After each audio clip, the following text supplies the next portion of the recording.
ਸਤਿ ਸ਼੍ਰੀ ਅਕਾਲ। Global Punjab TV ਵੇਖ ਰਹੇ ਸਾਰੇ ਦਰਸ਼ਕਾਂ ਦਾ ਸਵਾਗਤ। ਮੈਂ ਜਤਿੰਦਰ ਕੌਰ।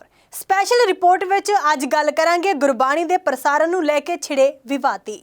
ਪੰਜਾਬ ਦੇ ਮੁੱਖ ਮੰਤਰੀ ਭਗਵੰਤ ਸਿੰਘ ਮਾਨ ਦੇ ਵੱਲੋਂ ਗੁਰਬਾਣੀ ਪ੍ਰਸਾਰਣ ਸੰਬੰਧੀ ਸਿੱਖ ਗੁਰਦੁਆਰਾ ਐਕਟ 1925 ਦੇ ਵਿੱਚ ਇੱਕ ਧਾਰਾ ਜੋੜ ਕੇ ਸ੍ਰੀ ਦਰਬਾਰ ਸਾਹਿਬ ਅੰਮ੍ਰਿਤਸਰ ਤੋਂ ਗੁਰਬਾਣੀ ਦਾ ਪ੍ਰਸਾਰਣ ਮੁਫਤ ਕਰਨ ਦੀ ਗੱਲ ਆਖੀ ਹੈ। ਵਿਧਾਨ ਸਭਾ ਇਜਲਾਸ ਦੇ ਵਿੱਚ ਨਵੀਂ ਧਾਰਾ ਜੋੜਨ ਸੰਬੰਧੀ ਕੀਤੇ ਟਵੀਟ ਦੇ ਨਾਲ ਸੂਬੇ ਦੀ ਸਿਆਸਤ ਗਰਮਾ ਗਈ। ਮੁੜ ਤੋਂ ਸੀਐਮ ਭਗਵੰਤ ਮਾਨ ਤੇ ਸ਼੍ਰੋਮਣੀ ਗੁਰਦੁਆਰਾ ਪ੍ਰਬੰਧਕ ਕਮੇਟੀ ਪ੍ਰਧਾਨ ਆਮੋ ਸਾਹਮਣੇ ਹੋ ਗਏ ਨੇ। ਆਪ ਸਰਕਾਰ ਸਮੁੱਚੀ ਮਾਨਵਤਾ ਤੱਕ ਗੁਰਬਾਣੀ ਦਾ ਪ੍ਰਸਾਰ ਕਰਨ ਵਾਸਤੇ ਸਿੱਖ ਗੁਰਦੁਆਰਾ ਕਮਿਸ਼ਨ ਦੇ ਵਿੱਚ ਸੋਧ ਕਰਕੇ ਸ਼੍ਰੋਮਣੀ ਕਮੇਟੀ ਨੂੰ ਡਿਊਟੀ ਸੌਂਪਣਾ ਚਾਹੁੰਦੀ ਹੈ ਕਿ ਗੁਰਬਾਣੀ ਦਾ ਪ੍ਰਸਾਰਣ ਸਭ ਦੇ ਲਈ ਮੁਫਤ ਕੀਤਾ ਜਾਵੇ। ਪੰਜਾਬ ਸਰਕਾਰ ਸ਼੍ਰੋਮਣੀ ਅਕਾਲੀ ਦਲ ਤੇ ਸ਼੍ਰੋਮਣੀ ਕਮੇਟੀ ਨੂੰ ਐਕਟ ਵਿੱਚ ਨਵੀਂ ਸੋਧ ਕਰਕੇ ਸਿਆਸੀ ਤੌਰ ਤੇ ਘੇਰਨਾ ਵੀ ਚਾਹੁੰਦੀ ਹੈ। ਆਖਿਰ ਇਹ ਪੂਰਾ ਮਾਮਲਾ ਕੀ ਹੈ, ਇਸ ਦੀ ਸ਼ੁਰੂਆਤ ਕਦੋਂ ਹੋਈ ਤੇ ਹੁਣ ਇਹ ਵਿਵਾਦ ਮੁੜ ਤੋਂ ਕਿਉਂ ਭਖ ਗਿਆ, ਵੇਖੋ ਇਸ ਖਾਸ ਰਿਪੋਰਟ ਜ਼ਰੀਏ।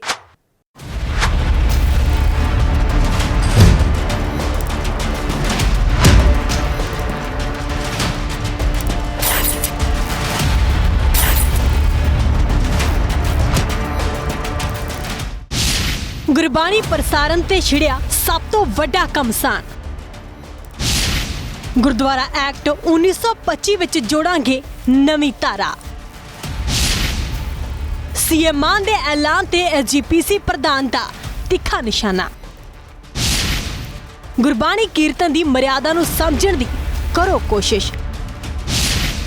ਤੁਹਾਡੀਆਂ ਅਜਿਹੀਆਂ ਹਰਕਤਾਂ ਨੂੰ ਸਿੱਖ ਬਰਦਾਸ਼ਤ ਨਹੀਂ ਕਰਨਗੇ। ਅਕਾਲੀ ਦਲ ਵੱਲੋਂ ਵਿਰੋਧ, ਨਵਜੋਤ ਸਿੰਘ ਸਿੱਧੂ ਨੇ ਕੀਤੀ ਸ਼ਲਾਘਾ। ਜਿਵੇਂ ਹੀ ਸੀਐਮ ਭਗਵੰਤ ਮਾਨ ਦੇ ਵੱਲੋਂ ਗੁਰਬਾਣੀ ਦੇ ਮੁਫਤ ਪ੍ਰਸਾਰਣ ਨੂੰ ਲੈ ਕੇ ਟਵੀਟ ਕੀਤਾ ਗਿਆ ਤਾਂ ਮੁੜ ਤੋਂ ਸ਼੍ਰੋਮਣੀ ਕਮੇਟੀ ਤੇ ਪੰਜਾਬ ਸਰਕਾਰ ਆਮੋ ਸਾਹਮਣੇ ਹੋ ਗਏ। ਸੀਐਮ ਮਾਨ ਨੇ ਲਿਖਿਆ ਸੀ ਕਿ ਵਾਹਿਗੁਰੂ ਜੀ ਦੇ ਆਸ਼ੀਰਵਾਦ ਸਦਕਾ ਇੱਕ ਇਤਿਹਾਸਕ ਫੈਸਲਾ ਕਰਨ ਜਾ ਰਹੇ ਹਾਂ। ਸਮੂਹ ਸੰਗਤਾਂ ਦੀ ਮੰਗ ਮੁਤਾਬਕ ਸਿੱਖ ਗੁਰਦੁਆਰਾ ਐਕਟ 1925 ਵਿੱਚ ਇੱਕ ਨਵੀਂ ਧਾਰਾ ਜੋੜ ਰਹੇ ਹਾਂ ਕਿ ਹਰਮੰਦਰ ਸਾਹਿਬ ਜੀ ਤੋਂ ਗੁਰਬਾਣੀ ਦਾ ਪ੍ਰਸਾਰਣ ਸਭ ਦੇ ਲਈ ਮੁਫਤ ਹੋਵੇਗਾ। ਇੱਕ ਬਿਆਨ ਦੇ ਵਿੱਚ ਮੁੱਖ ਮੰਤਰੀ ਨੇ ਕਿਹਾ ਕਿ ਇਸ ਬਾਰੇ ਮਤਾ 19 ਜੂਨ ਸੋਮਵਾਰ ਨੂੰ ਹੋਣ ਜਾ ਰਹੀ ਮੰਤਰੀ ਮੰਡਲ ਦੀ ਮੀਟਿੰਗ ਵਿੱਚ ਪਾਸ ਕੀਤਾ ਜਾਵੇਗਾ। ਇਸ ਤੋਂ ਬਾਅਦ ਇਹ ਮਤਾ 20 ਜੂਨ ਨੂੰ ਹੋਣ ਵਾਲੇ ਵਿਧਾਨ ਸਭਾ ਦੇ ਵਿਸ਼ੇਸ਼ ਇਜਲਾਸ ਦੌਰਾਨ ਸਦਨ ਵਿੱਚ ਪੇਸ਼ ਕੀਤਾ ਜਾਵੇਗਾ। ਇਹ ਫੈਸਲਾ ਦੁਨੀਆ ਭਰ ਦੇ ਵਿੱਚ ਸਿੱਖ ਸੰਗਤ ਦੀਆਂ ਭਾਵਨਾਵਾਂ ਦੇ ਮੁਤਾਬਕ ਲਿਆ ਗਿਆ ਹੈ। ਮੁੱਖ ਮੰਤਰੀ ਨੇ ਕਿਹਾ ਕਿ ਗੁਰਬਾਣੀ ਦੇ ਪ੍ਰਸਾਰਣ ਦਾ ਅਧਿਕਾਰ ਕਿਸੇ ਇੱਕ ਚੈਨਲ ਨੂੰ ਦੇਣ ਦੀ ਬਜਾਏ ਇਸ ਦਾ ਪ੍ਰਸਾਰਣ ਬਿਲਕੁਲ ਮੁਫਤ ਕੀਤਾ ਜਾਣਾ ਚਾਹੀਦਾ ਹੈ। ਉਹਨਾਂ ਨੇ ਕਿਹਾ ਕਿ ਪੰਜਾਬ ਸਰਕਾਰ ਦਾ ਇੱਕ ਕਦਮ ਦੇਸ਼ ਵਿਦੇਸ਼ ਵਿੱਚ ਸੰਗਤ ਨੂੰ ਗੁਰਬਾਣੀ ਸਰਵਣ ਕਰਨ ਦੇ ਵਿੱਚ ਬਹੁਤ ਸਹਾਈ ਹੋਵੇਗਾ। ਉਹਨਾਂ ਦਾ ਕਹਿਣਾ ਹੈ ਕਿ ਇਸ ਦੇ ਨਾਲ ਸੰਗਤ ਨੂੰ ਆਪਣੇ ਟੀਵੀ ਸੈੱਟ ਜਾਂ ਹੋਰ ਉਪਕਰਨਾਂ ਜ਼ਰੀਏ ਸੱਚਖੰਡ ਸ੍ਰੀ ਦਰਬਾਰ ਸਾਹਿਬ ਦੇ ਦਰਸ਼ਨ ਦੀਦਾਰੇ ਕਰਨ ਦੀ ਖੁੱਲ੍ਹ ਹੋਵੇਗੀ। ਇਸੇ ਬਿਆਨ ਤੋਂ ਬਾਅਦ ਵੱਖ-ਵੱਖ ਆਗੂਆਂ ਨੇ ਕਿਹਾ ਕਿ ਸਿੱਖੀ ਦੇ ਮਸਲੇ ਤੇ ਸੰਗਤ ਦੀਆਂ ਭਾਵਨਾਵਾਂ ਤੇ ਸਰੋਕਾਰਾਂ ਦੇ ਨਾਲ ਸੰਬੰਧਿਤ ਹੈ, ਜਿਨ੍ਹਾਂ ਦੇ ਵਿੱਚ ਸਰਕਾਰਾਂ ਨੂੰ ਸਿੱਧੇ ਤੌਰ ਤੇ ਦਖਲ ਅੰਦਾਜ਼ੀ ਕਰਨ ਦਾ ਕੋਈ ਹੱਕ ਨਹੀਂ ਹੈ। ਉਹਨਾਂ ਦਾ ਕਹਿਣਾ ਹੈ ਕਿ ਇਹ ਕਾਰਜ ਸਿੱਖ ਸੰਗਤ ਦੇ ਵੱਲੋਂ ਚੁਣੀ ਸੰਸਥਾ ਸ਼੍ਰੋਮਣੀ ਕਮੇਟੀ ਦੀ ਸਿਫਾਰਿਸ਼ ਦੇ ਨਾਲ ਭਾਰਤ ਸਰਕਾਰ ਸੰਸਦ ਵਿੱਚ ਕਰ ਸਕਦੀ ਹੈ। ਆਗੂਆਂ ਨੇ ਕਿਹਾ ਕਿ ਪੰਜਾਬ ਸਰਕਾਰ ਨੂੰ ਇਸ ਐਕਟ ਵਿੱਚ ਸੋਧ ਕਰਨ ਦਾ ਕੋਈ ਵੀ ਅਧਿਕਾਰ ਨਹੀਂ ਹੈ। ਮੁੱਖ ਮੰਤਰੀ ਨੂੰ ਆਪਣੇ ਸਿਆਸੀ ਹਿੱਤਾਂ ਦੇ ਲਈ ਕੌਮ ਨੂੰ ਦੁਵਿਧਾ ਵਿੱਚ ਪਾਉਣ ਤੋਂ ਬਾਅਦ ਆਉਣ ਦੀ ਵੀ ਤਾਕੀਦ ਕੀਤੀ ਗਈ ਹੈ। ਗੁਰਬਾਣੀ ਦਾ ਪ੍ਰਸਾਰਣ ਆਮ ਪ੍ਰਸਾਰਣ ਨਹੀਂ ਹੈ। ਸ੍ਰੀ ਦਰਬਾਰ ਸਾਹਿਬ ਤੋਂ ਲਾਈਵ ਗੁਰਬਾਣੀ ਪ੍ਰਸਾਰਣ ਦਾ ਹੱਕ ਫਿਲਹਾਲ ਪੀਟੀਸੀ ਦੇ ਕੋਲ ਹੈ। ਸ਼੍ਰੋਮਣੀ ਗੁਰਦੁਆਰਾ ਪ੍ਰਬੰਧਕ ਕਮੇਟੀ ਦੇ ਪ੍ਰਧਾਨ ਹਰਜਿੰਦਰ ਸਿੰਘ ਧਾਮੀ ਨੇ ਟਵੀਟ ਕਰਕੇ ਕਿਹਾ ਕਿ ਗੁਰਬਾਣੀ ਪ੍ਰਸਾਰਣ ਆਮ ਪ੍ਰਸਾਰਣ ਨਹੀਂ ਹੈ। ਇਸ ਦੀ ਪਵਿੱਤਰਤਾ ਤੇ ਮਰਿਆਦਾ ਨੂੰ ਨਜ਼ਰਅੰਦਾਜ਼ ਨਹੀਂ ਕੀਤਾ ਜਾ ਸਕਦਾ। ਧਾਮੀ ਨੇ ਲਿਖਿਆ, ਮੁੱਖ ਮੰਤਰੀ ਭਗਵੰਤ ਮਾਨ ਜੀ, ਸਿੱਖਾਂ ਦੇ ਧਾਰਮਿਕ ਮਾਮਲਿਆਂ ਨੂੰ ਉਲਝਾਉਣ ਦੀ ਕੋਸ਼ਿਸ਼ ਨਾ ਕਰੋ। ਸਿੱਖੀ ਦੇ ਮਾਮਲੇ ਸੰਗਤ ਦੀ ਭਾਵਨਾਵਾਂ ਤੇ ਸਰੋਕਾਰ ਨਾਲ ਸੰਬੰਧਿਤ ਨੇ, ਜਿਨ੍ਹਾਂ 'ਚ ਸਰਕਾਰਾਂ ਨੂੰ ਸਿੱਧੇ ਤੌਰ ਤੇ ਦਖਲ ਕਰਨ ਦਾ ਕੋਈ ਵੀ ਹੱਕ ਨਹੀਂ ਹੈ। ਉਹਨਾਂ ਨੇ ਲਿਖਿਆ, ਤੁਸੀਂ ਸਿੱਖ ਗੁਰਦੁਆਰਾ ਐਕਟ 1925 ਦੇ ਵਿੱਚ ਸੋਧ ਕਰਕੇ ਨਵੀਂ ਧਾਰਾ ਜੋੜਨ ਦੀ ਗੱਲ ਕਹਿ ਰਹੇ ਹੋ, ਜਿਸ ਦੀ ਪ੍ਰਕਿਰਿਆ ਬਾਰੇ ਤੁਹਾਨੂੰ ਜਾਣਕਾਰੀ ਨਹੀਂ। ਇਹ ਕਾਰਜ ਸਿੱਖ ਸੰਗਤ ਵੱਲੋਂ ਚੁਣੀ ਸੰਸਥਾ ਸ਼੍ਰੋਮਣੀ ਕਮੇਟੀ ਦੀ ਸਿਫਾਰਿਸ਼ਾਂ ਦੇ ਨਾਲ ਭਾਰਤ ਸਰਕਾਰ ਸੰਸਦ ਵਿੱਚ ਹੀ ਕਰ ਸਕਦੀ ਹੈ। ਪੰਜਾਬ ਸਰਕਾਰ ਨੂੰ ਇਸ ਐਕਟ ਵਿੱਚ ਸੋਧ ਕਰਨ ਦਾ ਕੋਈ ਵੀ ਅਧਿਕਾਰ ਨਹੀਂ ਹੈ। ਆਪਣੇ ਸਿਆਸੀ ਹਿੱਤਾਂ ਦੇ ਲਈ ਕੌਮ ਨੂੰ ਦੁਵਿਧਾ ਵਿੱਚ ਪਾਉਣ ਤੋਂ ਬਾਜ ਆਓ। ਅਕਾਲੀ ਦਲ ਦੇ ਵੱਲੋਂ ਇਸ ਦਾ ਵਿਰੋਧ ਕੀਤਾ ਗਿਆ ਤੇ ਦੂਜੇ ਪਾਸੇ ਨਵਜੋਤ ਸਿੰਘ ਸਿੱਧੂ ਦੇ ਵੱਲੋਂ ਸ਼ਲਾਘਾ ਕੀਤੀ ਗਈ ਹੈ। ਸ਼੍ਰੋਮਣੀ ਅਕਾਲੀ ਦਲ ਨੇ ਮੁੱਖ ਮੰਤਰੀ ਦੇ ਇਸ ਐਲਾਨ ਦਾ ਵਿਰੋਧ ਕੀਤਾ ਹੈ। ਇਸ ਨੂੰ ਸਿੱਖਾਂ ਦੇ ਧਾਰਮਿਕ ਮਾਮਲਿਆਂ ਵਿੱਚ ਦਖਲ ਅੰਦਾਜ਼ੀ ਕਰਾਰ ਦਿੱਤਾ ਹੈ। ਅਕਾਲੀ ਦਲ ਪ੍ਰਧਾਨ ਸੁਖਬੀਰ ਸਿੰਘ ਬਾਦਲ ਨੇ ਕਿਹਾ ਕੇਜਰੀਵਾਲ ਦੀ ਆਪ ਸਰਕਾਰ ਦੇ ਮੁੱਖ ਮੰਤਰੀ ਦਾ ਪਾਵਨ ਸਿੱਖ ਗੁਰਬਾਣੀ ਸੰਬੰਧੀ ਐਲਾਨ ਸਿੱਧਾ ਖਾਲਸਾ ਪੰਥ ਤੇ ਸਿੱਖ ਗੁਰੂ ਧਾਮਾਂ ਤੇ ਸਰਕਾਰੀ ਹੱਲਾ ਹੈ। ਇਹ ਘਿਨਾਉਣਾ ਫੈਸਲਾ ਸਿੱਖ ਸੰਗਤ ਦੇ ਕੋਲੋਂ ਗੁਰਬਾਣੀ ਪ੍ਰਚਾਰ ਦਾ ਹੱਕ ਖੋ ਕੇ ਗੁਰੂ ਧਾਮਾਂ ਦੇ ਸੰਭਾਲ ਸਰਕਾਰੀ ਕਬਜ਼ੇ ਦੇ ਵਿੱਚ ਲੈਣ ਵਾਲਾ ਪਹਿਲਾ ਖਤਰਨਾਕ ਤੇ ਹਿਮਾਕਤ ਭਰਿਆ ਕਦਮ ਹੈ। ਸੁਖਬੀਰ ਸਿੰਘ ਬਾਦਲ ਨੇ ਕਿਹਾ, ਜੇ ਪਾਵਨ ਗੁਰਬਾਣੀ ਸੰਗਤਾਂ ਤੱਕ ਗੁਰਮਰਿਆਦਾ ਮੁਤਾਬਕ ਪਹੁੰਚਾਉਣ ਦਾ ਹੱਕ ਵੀ ਸਿੱਖ ਸੰਗਤ ਤੇ ਉਸ ਦੇ ਚੁਣੇ ਹੋਏ ਨੁਮਾਇੰਦੇ ਦੀ ਬਜਾਏ ਸਰਕਾਰਾਂ ਨੂੰ ਹੀ ਸੌਂਪਣਾ ਹੁੰਦਾ ਤਾਂ ਗੁਰੂ ਧਾਮਾਂ ਨੂੰ ਸਰਕਾਰੀ ਮਸਤੰਦਾਂ ਤੋਂ ਆਜ਼ਾਦ ਕਰਵਾਉਣ ਦੇ ਲਈ ਸਿੱਖ ਕੌਮ ਨੂੰ ਅਕੈਦ ਤੇ ਅਸਹਿ ਤਸੀਹੇ ਸਹਿਣ ਤੇ ਬੇਸ਼ੁਮਾਰ ਬੇਮਿਸਾਲ ਕੁਰਬਾਨੀਆਂ ਦੀ ਲੋੜ ਹੀ ਕਿਉਂ ਹੁੰਦੀ। ਗੁਰਬਾਣੀ ਦੇ ਪ੍ਰਸਾਰਣ ਸੰਬੰਧੀ ਭਗਵੰਤ ਮਾਨ ਸਰਕਾਰ ਵੱਲੋਂ ਐਲਾਨਿਆ ਫੈਸਲਾ ਖਾਲਸਾ ਪੰਥ ਦੇ ਗੁਰੂ ਧਾਮਾਂ ਉੱਤੇ ਨਹੀਂ ਬਲਕਿ ਸਿੱਖ ਕੌਮ ਉੱਤੇ ਵੀ ਸਿੱਧਾ ਹਮਲਾ ਤੇ ਖਾਲਸਾ ਪੰਥ ਇਸ ਦਾ ਮੂੰਹ ਤੋੜ ਜਵਾਬ ਦੇਵੇਗਾ। ਇਸੇ ਤਰ੍ਹਾਂ ਸੀਨੀਅਰ ਭਾਜਪਾ ਨੇਤਾ ਸੁਨੀਲ ਜਾਖੜ ਨੇ ਟਵੀਟ ਕਰਦੇ ਹੋਏ ਕਿਹਾ, ਮਾਨ ਸਾਹਿਬ ਗੁਰੂ ਘਰ ਦੇ ਵਿੱਚ ਮੱਥਾ ਟੇਕੀਦਾ, ਮੱਥਾ ਲਾਈਦਾ ਨਹੀਂ। ਜਾਖੜ ਨੇ ਕਿਹਾ, ਮੈਂ ਇਸ ਗੱਲ ਦਾ ਧਾਰਨੀ ਹਾਂ ਕਿ ਗੁਰਬਾਣੀ ਪ੍ਰਸਾਰਣ ਦੇ ਵਿੱਚ ਕਿਸੇ ਦਾ ਇੱਕ ਅਧਿਕਾਰ ਨਹੀਂ ਹੋਣਾ ਚਾਹੀਦਾ, ਪਰ ਜਿਸ ਤਰ੍ਹਾਂ ਤੁਸੀਂ ਆਪਣੀਆਂ ਸਿਆਸੀ ਕੀੜਾਂ ਕੱਢਣ ਦੇ ਲਈ ਸਿੱਖਾਂ ਦੇ ਧਾਰਮਿਕ ਮਸਲਿਆਂ ਦੇ ਵਿੱਚ ਦਖਲ ਦੇ ਰਹੇ ਹੋ, ਇਹ ਬੇਹੱਦ ਨਿੰਦਣਯੋਗ ਹੈ। ਉਹਨਾਂ ਨੇ ਕਿਹਾ, ਮੈਂ ਆਪ ਦੇ ਗੁਰਦੁਆਰਾ ਐਕਟ ਵਿੱਚ ਸੋਧ ਦੇ ਇਰਾਦੇ ਜੋ ਕਿ ਅਸਲ ਦੇ ਵਿੱਚ ਰਾਜ ਦੇ ਅਧਿਕਾਰ ਦਾ ਵਿਸ਼ਾ ਵੀ ਨਹੀਂ ਹੈ, ਉਸ ਦਾ ਸਖਤ ਵਿਰੋਧ ਕਰਦਾ ਹਾਂ। ਇਸੇ ਤਰ੍ਹਾਂ ਕਾਂਗਰਸ ਵਿਧਾਇਕ ਸੁਖਪਾਲ ਸਿੰਘ ਖਹਿਰਾ ਨੇ ਇਸ ਮਾਮਲੇ 'ਚ ਟਵੀਟ ਕਰਦਿਆਂ ਕਿਹਾ ਕਿ ਜਿੱਥੋਂ ਤੱਕ ਮੇਰੀ ਜਾਣਕਾਰੀ ਹੈ, ਪੰਜਾਬ ਸਰਕਾਰ ਮੌਜੂਦਾ ਸਿੱਖ ਗੁਰਦੁਆਰਾ ਐਕਟ 1925 ਨੂੰ ਕੇਂਦਰੀ ਐਕਟ ਵਜੋਂ ਜੋੜਨ ਜਾਂ ਕੋਈ ਸੋਧ ਨਹੀਂ ਕਰ ਸਕਦੀ। ਉਹਨਾਂ ਨੇ ਲਿਖਿਆ, ਮੈਂ ਹੈਰਾਨ ਹਾਂ ਕਿ ਮੁੱਖ ਮੰਤਰੀ ਭਗਵੰਤ ਮਾਨ ਕਿਵੇਂ ਇਸ ਐਕਟ ਵਿੱਚ ਧਾਰਾ ਜੋੜਨ ਦੀ ਗੱਲ ਕਹਿ ਰਹੇ ਨੇ। ਉਹਨਾਂ ਨੇ ਕਿਹਾ ਕਿ ਵਿਧਾਨ ਸਭਾ ਦੇ ਵਿੱਚ ਮਤਾ ਪਾ ਕੇ ਕੇਂਦਰ ਸਰਕਾਰ ਨੂੰ ਭੇਜ ਸਕਦੀ ਹੈ। ਉਹਨਾਂ ਨੇ ਇਹ ਵੀ ਕਿਹਾ ਕਿ ਮੇਰੇ ਟਵੀਟ ਦਾ ਮਕਸਦ ਇਹ ਸਵਾਲ ਚੁੱਕਣਾ ਹੈ ਕਿ ਕੀ ਸੂਬਾ ਸਰਕਾਰ ਅਜਿਹਾ ਕਰਨ ਦੀ ਹੱਕਦਾਰ ਹੈ। ਕਾਂਗਰਸ ਆਗੂ ਨਵਜੋਤ ਸਿੰਘ ਸਿੱਧੂ ਨੇ ਇਸ ਐਲਾਨ ਦੀ ਸ਼ਲਾਘਾ ਕੀਤੀ ਹੈ। ਉਹਨਾਂ ਨੇ ਕਿਹਾ ਕਿ ਗੁਰਬਾਣੀ ਸਭ ਦੇ ਲਈ ਹੈ, ਬਿਨਾਂ ਕਿਸੇ ਭੇਦਭਾਵ ਦੇ। ਉਹਨਾਂ ਨੇ ਇਹ ਵੀ ਕਿਹਾ ਕਿ ਵਿਸ਼ਵ ਦੇ ਵਿੱਚ ਵਸਦੇ ਲੱਖਾਂ ਸਿੱਖਾਂ ਦੀ ਇੱਛਾ ਸੀ। ਪੰਜਾਬ ਸਰਕਾਰ ਇਸ ਸੋਧ ਜ਼ਰੀਏ ਸ਼੍ਰੋਮਣੀ ਗੁਰਦੁਆਰਾ ਪ੍ਰਬੰਧਕ ਕਮੇਟੀ ਨੂੰ ਪਾਬੰਦ ਕਰੇਗੀ ਕਿ ਸ਼੍ਰੋਮਣੀ ਕਮੇਟੀ ਸ੍ਰੀ ਦਰਬਾਰ ਸਾਹਿਬ ਤੋਂ ਗੁਰਬਾਣੀ ਦੇ ਪ੍ਰਸਾਰਣ ਦੇ ਅਧਿਕਾਰ ਸਾਰੇ ਚੈਨਲਾਂ ਨੂੰ ਮੁਫਤ ਵਿੱਚ ਦੇਵੇ ਤਾਂ ਜੋ ਗੁਰੂਆਂ ਦੀ ਬਾਣੀ ਨੂੰ ਦੇਸ਼ ਵਿਦੇਸ਼ ਦੇ ਹਰ ਕੋਨੇ ਤੱਕ ਪੁੱਜਦਾ ਕੀਤਾ ਜਾ ਸਕੇ। ਸੂਤਰਾਂ ਮੁਤਾਬਕ ਕਾਨੂੰਨੀ ਸਲਾਹਕਾਰ ਨੇ ਇਸ ਨੂੰ ਹਰੀ ਝੰਡੀ ਵੀ ਦੇ ਦਿੱਤੀ ਹੈ। ਪੰਜਾਬ ਸਰਕਾਰ ਸਿੱਖ ਗੁਰਦੁਆਰਾ ਐਕਟ ਵਿੱਚ ਸੋਧ ਕਰਨ ਦੀ ਸਮਰੱਥ ਹੈ ਕਿਉਂਕਿ ਸਟੇਟ ਤੇ ਸੰਵਰਤੀ ਸੂਚੀ ਦਾ ਵਿਸ਼ਾ ਹੈ। ਇਹ ਵੀ ਤਰਕ ਦਿੱਤਾ ਹੈ ਕਿ ਜੇਕਰ ਹਰਿਆਣਾ ਸਰਕਾਰ ਨਵਾਂ ਸਿੱਖ ਗੁਰਦੁਆਰਾ ਐਕਟ ਬਣਾ ਸਕਦੀ ਹੈ ਤਾਂ ਪੰਜਾਬ ਸਰਕਾਰ ਸੋਧ ਕਰਨ ਦਾ ਅਧਿਕਾਰ ਵੀ ਰੱਖਦੀ ਹੈ। ਇਸ ਤੋਂ ਪਹਿਲਾਂ ਵੀ ਸਿੱਖ ਗੁਰਦੁਆਰਾ ਐਕਟ ਵਿੱਚ ਸੋਧਾਂ ਸੂਬਾ ਸਰਕਾਰ ਕਰ ਚੁੱਕੀ ਹੈ। ਯਾਦ ਰਹੇ ਕਿ ਕੈਪਟਨ ਸਰਕਾਰ ਨੇ ਵੀ 6 ਨਵੰਬਰ 2019 ਨੂੰ ਪੰਜਾਬ ਵਿਧਾਨ ਸਭਾ ਦੇ ਵਿੱਚ ਮਤਾ ਪਾਸ ਕੀਤਾ ਸੀ ਕਿ ਸ੍ਰੀ ਦਰਬਾਰ ਸਾਹਿਬ ਤੋਂ ਗੁਰਬਾਣੀ ਪ੍ਰਸਾਰਣ ਦੇ ਅਧਿਕਾਰ ਸਾਰੇ ਟੀਵੀ ਚੈਨਲਾਂ ਨੂੰ ਦਿੱਤੇ ਜਾਣ। ਇਹ ਮਤਾ ਪਾਸ ਕਰਕੇ ਸ਼੍ਰੋਮਣੀ ਕਮੇਟੀ ਨੂੰ ਭੇਜਿਆ ਵੀ ਗਿਆ ਸੀ।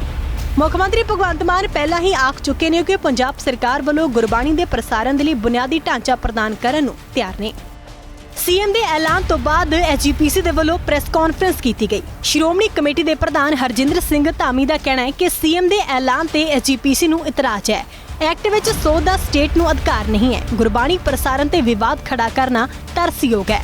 ਭਗਵੰਤ ਮਾਨ ਨੂੰ ਧਾਰਮਿਕ ਮਾਮਲਿਆਂ ਤੇ ਰਾਜਨੀਤੀ ਨਹੀਂ ਕਰਨੀ ਚਾਹੀਦੀ। ਧਾਰਮਿਕ ਮੁੱਦੇ ਦਾ ਰਾਜਨੀਤੀਕਰਨ ਕੀਤਾ ਜਾ ਰਿਹਾ ਹੈ। ਮਾਨ ਸਰਕਾਰ ਦੇ ਫੈਸਲੇ ਦੇ ਐਸਜੀਪੀਸੀ ਸਖਤ ਵਿਰੋਧ ਦੇ ਵਿੱਚ ਹੈ। ਉਹਨਾਂ ਨੇ ਕਿਹਾ ਕਿ ਸੀਐਮ ਮਾਨ ਅਰਵਿੰਦ ਕੇਜਰੀਵਾਲ ਦੇ ਸੂਬੇਦਾਰ ਨਾ ਬਣਨ। ਇਹ ਧਾਰਮਿਕ ਗੱਲਾਂ ਆ ਭਗਵੰਤ ਮਾਨ ਜੀ, ਇਹਨਾਂ ਨੂੰ ਆਪਾਂ ਰਾਜਨੀਤਿਕ ਅਸ਼ਾਲੇ ਦੇ ਵਿੱਚ ਨਾ ਲਿਆਈਏ। ਇਹਦੇ ਤੇ ਆਪਾਂ ਰਾਜਨੀਤੀ ਕਰਾਂਗੇ ਫਿਰ ਮੇਰਾ ਖਿਆਲ ਹੈ ਆਪਾਂ ਅਵੇਸਲੇ ਰਹਾਂਗੇ। ਇਹਨਾਂ ਦਾ ਜਨਮ ਸਿੱਧ ਅਧਿਕਾਰ ਆ। ਹੁਣ ਅਸੀਂ ਓਪਨ ਟੈਂਡਰ ਕੀਤੇ, ਹੁਣ ਅਸੀਂ ਓਪਨ ਟੈਂਡਰ ਨਹੀਂ ਹੋਣ ਦੇਣੇ। ਕੀ ਮੈਂ ਪੁੱਛਣਾ ਚਾਹੁੰਦਾ ਫਿਰ ਹੁਣ ਇਹ ਧਰਮ ਦੇ ਵਿੱਚ ਸਿੱਧੀ ਦਖਲਅੰਦਾਜ਼ੀ ਨਹੀਂ? ਕੀ ਲੋਕਾਂ ਦੂਜੀਆਂ ਸਰਕਾਰਾਂ ਨੂੰ ਕੋਸਦੇ ਆ ਤੇ ਫਿਰ ਹੁਣ ਸੱਚਖੰਡ ਦੇ ਵਿੱਚ ਇਹ ਅੰਮ੍ਰਿਤ ਗੁਰਬਾਣੀ ਦਾ ਪ੍ਰਸਾਰ ਜਾਣਾ ਤੇ ਹੁਣ ਤੁਸੀਂ ਤਾਂ ਸਿੱਧੀ ਆ ਕੇ ਮੈਂ ਸਮਝਦਾ ਸਿੱਧੇ ਲਫ਼ਜ਼ਾਂ ਦੇ ਵਿੱਚ ਆ ਕੇ ਸਿੱਧੀ ਸ਼ੁਰੂਆਤ ਕਰ ਦਿੱਤੀ ਆ। ਇਦੋਂ ਵੱਡੀ ਦਖਲਅੰਦਾਜ਼ੀ ਹੋਰ ਕੀ ਹੋ ਸਕਦੀ ਆ ਕਿ ਇੱਕ ਧਾਰਮਿਕ ਮੁੱਦੇ ਨੂੰ ਰਾਜਨੀਤੀਕਰਨ ਕਰਕੇ ਜਿਹਦਾ ਕੋਈ ਅਧਿਕਾਰ ਵੀ ਨਹੀਂਗਾ ਉਹਨੂੰ ਆਪਾਂ ਅਸੈਂਬਲੀ ਦੇ ਵਿੱਚ ਲਿਜਾ ਰਹੇ ਹਾਂ। ਸੋ ਇਹ ਮੈਂ ਇਹਨਾਂ ਦੇ ਐਕਟ ਨੂੰ ਹਾਈਲੀ ਕੰਡੈਮ ਕਰਦਾ।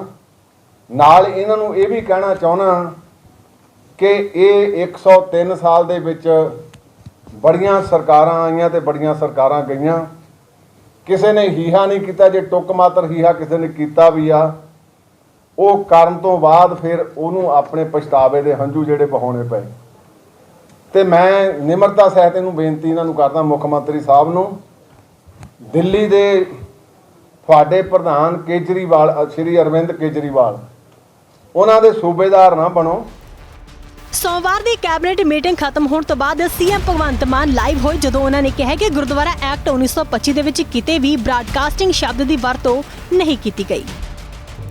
ਜਿਵੇਂ ਮਸੰਦਾਂ ਤੋਂ ਗੁਰਦੁਆਰੇ ਛਡਾਏ ਸੀ, ਇਹ ਮਾਡਰਨ ਮਸੰਦਾਂ ਤੋਂ ਅਸੀਂ ਪਵਿੱਤਰ ਗੁਰਬਾਣੀ ਛਡਾਉਣੀ ਹੈ। ਤਾਂ ਉਹਦੇ ਵਾਸਤੇ ਅਸੀਂ ਵਕੀਲ ਬੁਲਾਏ, ਵੱਡੇ ਵੱਡੇ ਵਕੀਲਾਂ ਨਾਲ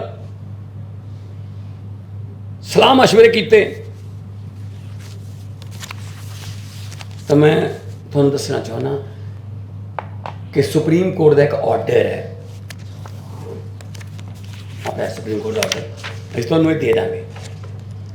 ਜਦੋਂ ਹਰਿਆਣੇ 'ਚ ਗੁਰਦੁਆਰਾ ਪ੍ਰਬੰਧਕ ਕਮੇਟੀ ਬਣ ਰਹੀ ਸੀ ਤਾਂ ਪੰਜਾਬ ਵਾਲੀ ਗੁਰਦੁਆਰਾ ਪ੍ਰਬੰਧਕ ਕਮੇਟੀ, ਸ਼੍ਰੋਮਣੀ ਗੁਰਦੁਆਰਾ ਪ੍ਰਬੰਧਕ ਕਮੇਟੀ ਗਈ ਤੇ ਉਹਨਾਂ ਨੇ ਕਿਹਾ ਜੀ ਇਹ ਤਾਂ ਇੰਟਰਸਟੇਟ ਐਕਟ ਹੈ, ਇਹ ਸਟੇਟ ਕਿਵੇਂ ਬਣਾ ਸਕਦੀ ਹੈ, ਅਸੀਂ ਬਣਾ ਸਕਦੇ ਹਾਂ। ਸੁਪਰੀਮ ਕੋਰਟ ਨੇ ਕਲੀਅਰ ਕਰਤਾ it is not A interstate act, it is a state act. Haryana ਆਪਣੀ ਬਣਾ ਸਕਦਾ, ਦਿੱਲੀ ਦੀ ਆਪਣੀ ਹੈਗੀ ਹੈ ਪਹਿਲਾਂ ਹੀ, ਪੰਜਾਬ ਆਪਣੀ ਬਣਾ, ਸਟੇਟ ਐਕਟ ਹੈ ਜੀ ਇਹ। ਜੇ ਧਾਮੀ ਸਾਹਿਬ ਸੁਣਦੇ ਹੋਣ ਤਾਂ ਸਟੇਟ ਐਕਟ ਹੈ ਸਾਰੇ, ਤੁਸੀਂ ਵਕੀਲ ਹੋ। ਹੈਰਾਨੀ ਹੈ ਮੈਨੂੰ, ਅੱਜ ਸਵੇਰ ਦੇ ਲੱਗੇ ਪਏ ਨੇ ਕੇਂਦਰੀ ਐਕਟ ਹੈ। ਨਾ ਕੇਂਦਰ ਫੈਸਲਾ ਲਵੇ, ਨਾਲੇ ਤਾਂ ਕਹਿੰਦੇ ਅਨੰਦਪੁਰ ਸਾਹਿਬ ਦੇ ਮਤੇ 'ਚ ਸਾਰੇ ਫੈਸਲੇ ਕਹਿੰਦੇ ਪੰਜਾਬ ਲਵੇ। ਮੈਨੂੰ ਕਹਿੰਦੇ ਰਹਿੰਦੇ ਨੇ ਫੈਸਲੇ ਸਾਰੇ ਦਿੱਲੀ ਤੋਂ ਆਉਂਦੇ ਨੇ, ਹੁਣ ਕਹਿੰਦੇ ਨੇ ਇਹ ਦਿੱਲੀ ਫੈਸਲਾ ਲਵੇ, ਇੱਥੇ ਨਾ ਕਰੋ। ਜਿੱਦੇ ਤਾਂ ਇਹਨਾਂ ਨੂੰ ਫਾਇਦਾ ਹੁੰਦਾ ਹੋਵੇ ਉਹਦੇ ਦਿੱਲੀ ਫੈਸਲਾ ਕਰ ਲੇ, ਜਿੱਦੇ ਇਹਨਾਂ ਨੂੰ ਕੋਈ ਨੁਕਸਾਨ ਹੁੰਦਾ ਹੋਵੇ ਉਹਦੇ ਭਗਵੰਤ ਮਾਨ ਮਾੜਾ ਹੋ ਗਿਆ। ਵੱਡਾ ਸਵਾਲ ਹੈ ਕਿ ਆਖਰ ਗੁਰਦੁਆਰਾ ਐਕਟ 1925 ਹੈ ਕੀ? ਹੁਣ ਤੱਕ ਕਿੰਨੀਆਂ ਸੋਧਾਂ ਹੋ ਚੁੱਕੀਆਂ ਨੇ? ਤੇ ਵੱਡਾ ਸਵਾਲ ਇਹ ਵੀ ਹੈ ਕਿ ਕੀ ਪੰਜਾਬ ਸਰਕਾਰ ਕੋਲ ਸੋਧ ਦਾ ਅਧਿਕਾਰ ਹੈ? ਸ਼੍ਰੋਮਣੀ ਕਮੇਟੀ ਪ੍ਰਧਾਨ ਨੇ ਕਿਹਾ ਕਿ ਸਿੱਖ ਗੁਰਦੁਆਰਾ ਐਕਟ 1925 ਵਿੱਚ ਕਿਸੇ ਕਿਸਮ ਦੀ ਸੋਧ ਦਾ ਅਧਿਕਾਰ ਕੇਵਲ ਕੇਂਦਰ ਸਰਕਾਰ ਦੇ ਕੋਲ ਹੈ ਤੇ ਉਹ ਵੀ ਸ਼੍ਰੋਮਣੀ ਕਮੇਟੀ ਦੇ ਜਨਰਲ ਹਾਊਸ ਦੀ ਮਨਜ਼ੂਰੀ ਦੇ ਨਾਲ ਹੀ ਸੰਭਵ ਹੈ। ਸਿੱਖ ਗੁਰਦੁਆਰਾ ਐਕਟ 1925 ਦੇ ਵਿੱਚ ਸੋਧ ਦੀ ਮਰਿਆਦਾ ਨਿਰਧਾਰਤ ਹੋਣ ਕਰਕੇ ਸੂਬਾ ਸਰਕਾਰਾਂ ਇਸ ਦਾ ਅਧਿਕਾਰ ਖੇਤਰ ਨਹੀਂ ਘਟਾ ਸਕਦੀਆਂ। ਉਹਨਾਂ ਨੇ ਕਿਹਾ ਕਿ ਸਮੇਂ-ਸਮੇਂ ਸਰਕਾਰਾਂ ਦੇ ਵੱਲੋਂ ਸਿੱਖ ਸ਼ਕਤੀ ਨੂੰ ਕਮਜ਼ੋਰ ਕਰਨ, ਸ਼੍ਰੋਮਣੀ ਕਮੇਟੀ 'ਚ ਦਖਲ ਅੰਦਾਜ਼ੀ ਦੇ ਲਈ ਚਾਲਾਂ ਚੱਲੀਆਂ ਜਾਂਦੀਆਂ ਰਹੀਆਂ ਨੇ, ਪਰ ਉਹਨਾਂ ਨੂੰ ਪੰਥ ਦੇ ਰੋਹ ਅੱਗੇ ਝੁਕਣਾ ਪਿਆ। 1959 ਦੇ ਵਿੱਚ ਕਾਂਗਰਸ ਦੀ ਕੇਂਦਰ ਸਰਕਾਰ ਨੇ ਦਖਲ ਅੰਦਾਜ਼ੀ ਦੀ ਕੋਸ਼ਿਸ਼ ਕੀਤੀ ਸੀ, ਪਰ ਉਸ ਨੂੰ ਵੀ ਸਿੱਖ ਕੌਮ ਦੀ ਈਨ ਮੰਨਣੀ ਪਈ। ਉਸ ਵੇਲੇ ਸਿੱਖ ਕੌਮ ਦੇ ਵਿਰੋਧ ਤੋਂ ਬਾਅਦ ਅਪ੍ਰੈਲ 1959 ਦੇ ਵਿੱਚ ਪ੍ਰਧਾਨ ਮੰਤਰੀ ਪੰਡਿਤ ਜਵਾਹਰ ਲਾਲ ਨਹਿਰੂ ਤੇ ਸ਼੍ਰੋਮਣੀ ਅਕਾਲੀ ਦਲ ਦੇ ਪ੍ਰਧਾਨ ਮਾਸਟਰ ਤਾਰਾ ਸਿੰਘ ਵਿਚਕਾਰ ਇੱਕ ਪੈਕਟ ਸਹੀਬੱਧ ਹੋਇਆ ਸੀ, ਜਿਸ ਤਹਿਤ ਸਿੱਖ ਗੁਰਦੁਆਰਾ ਐਕਟ 1925 ਵਿੱਚ ਸੋਧ ਦੇ ਲਈ ਸ਼੍ਰੋਮਣੀ ਕਮੇਟੀ ਦੇ ਜਨਰਲ ਇਜਲਾਸ ਦੀ ਪ੍ਰਵਾਨਗੀ ਲਾਜ਼ਮੀ ਕਰਾਰ ਦਿੱਤੀ ਗਈ। ਉਹਨਾਂ ਨੇ ਕਿਹਾ ਕਿ ਸਿੱਖ ਕੌਮ ਨੂੰ ਇਸ ਗੱਲ ਦਾ ਦੁੱਖ ਹੈ ਕਿ ਭਾਰਤੀ ਜਨਤਾ ਪਾਰਟੀ ਤੇ ਉਸ ਨੂੰ ਚਲਾਉਣ ਵਾਲੀ RSS ਵੀ ਕਾਂਗਰਸ ਦੇ ਨਕਸ਼ੇ ਕਦਮਾਂ ਤੇ ਚੱਲ ਰਹੀ ਹੈ। ਜੇਕਰ ਹਰਿਆਣਾ ਕਮੇਟੀ ਸੰਬੰਧੀ ਹਰਿਆਣਾ ਦੇ ਤਤਕਾਲੀ ਮੁੱਖ ਮੰਤਰੀ ਭੁਪਿੰਦਰ ਸਿੰਘ ਹੁੱਡਾ ਨੇ ਗੈਰ ਸੰਵਿਧਾਨਕ ਸਾਜ਼ਿਸ਼ ਤਹਿਤ ਐਕਟ ਪਾਸ ਕਰਕੇ ਸ਼੍ਰੋਮਣੀ ਕਮੇਟੀ ਨੂੰ ਤੋੜਨ ਦੀ ਕੋਝੀ ਹਰਕਤ ਕੀਤੀ ਤਾਂ ਇਸ ਦੇ ਵਿੱਚ ਭਾਜਪਾ ਸਰਕਾਰ ਵੀ ਪਿੱਛੇ ਨਹੀਂ ਰਹੀ। ਐਡਵੋਕੇਟ ਧਾਮੀ ਨੇ ਕਿਹਾ ਕਿ ਕੈਪਟਨ ਅਮਰਿੰਦਰ ਸਿੰਘ ਨੇ ਵੀ ਅਕਾਲੀ ਸਰਕਾਰ ਵੇਲੇ ਦਾ ਹਲਫਨਾਮਾ ਬਦਲ ਕੇ ਸਿੱਖ ਵਿਰੋਧੀ ਹੋਣ ਦਾ ਸਬੂਤ ਪੇਸ਼ ਕੀਤਾ ਤੇ ਮੌਜੂਦਾ ਆਮ ਆਦਮੀ ਪਾਰਟੀ ਦੀ ਸਰਕਾਰ ਨੇ ਵੀ ਸੁਪਰੀਮ ਕੋਰਟ ਅੰਦਰ ਹਰਿਆਣਾ ਦੀ ਤਰਜਮਾਨੀ ਕੀਤੀ। ਗੁਰਬਾਣੀ ਦੇ ਲਾਈਵ ਪ੍ਰਸਾਰਣ ਦੇ ਮਾਮਲੇ ਤੇ ਪੰਜਾਬ ਦੇ ਮੁੱਖ ਮੰਤਰੀ ਭਗਵੰਤ ਸਿੰਘ ਮਾਨ ਤੇ SGPC ਪ੍ਰਧਾਨ ਹਰਜਿੰਦਰ ਸਿੰਘ ਧਾਮੀ ਪਹਿਲਾਂ ਵੀ ਆਮੋ ਸਾਹਮਣੇ ਹੋ ਚੁੱਕੇ ਨੇ। CM ਮਾਨ ਨੇ 22 ਮਈ ਨੂੰ ਦਿੜਬਾ ਵਿਖੇ ਇੱਕ ਸਮਾਗਮ ਦੌਰਾਨ ਮੋੜੇ ਮੁੱਦਾ ਚੁੱਕਦਿਆਂ ਕਿਹਾ ਕਿ ਗੁਰਬਾਣੀ ਇੱਕੋ ਚੈਨਲ ਤੇ ਕਿਉਂ ਆਉਂਦੀ ਹੈ, ਬਾਕੀਆਂ ਤੇ ਕਿਉਂ ਨਹੀਂ ਆਉਂਦੀ। ਇਸ ਤੋਂ ਬਾਅਦ ਹਰਜਿੰਦਰ ਸਿੰਘ ਧਾਮੀ ਨੇ ਸੰਖੇਪ ਦੇ ਵਿੱਚ ਮੀਡੀਆ ਸਾਹਮਣੇ ਆਪਣੀ ਗੱਲ ਰੱਖੀ। ਧਾਮੀ ਨੇ ਦੱਸਿਆ ਕਿ ਸਾਲ 2023 ਦੇ ਵਿੱਚ PTC ਦੇ ਨਾਲ ਇਕਰਾਰਨਾਮਾ ਖਤਮ ਹੋਣ ਵਾਲਾ ਹੈ ਤੇ ਖੁੱਲ੍ਹਾ ਟੈਂਡਰ ਕੱਢਿਆ ਜਾਵੇਗਾ।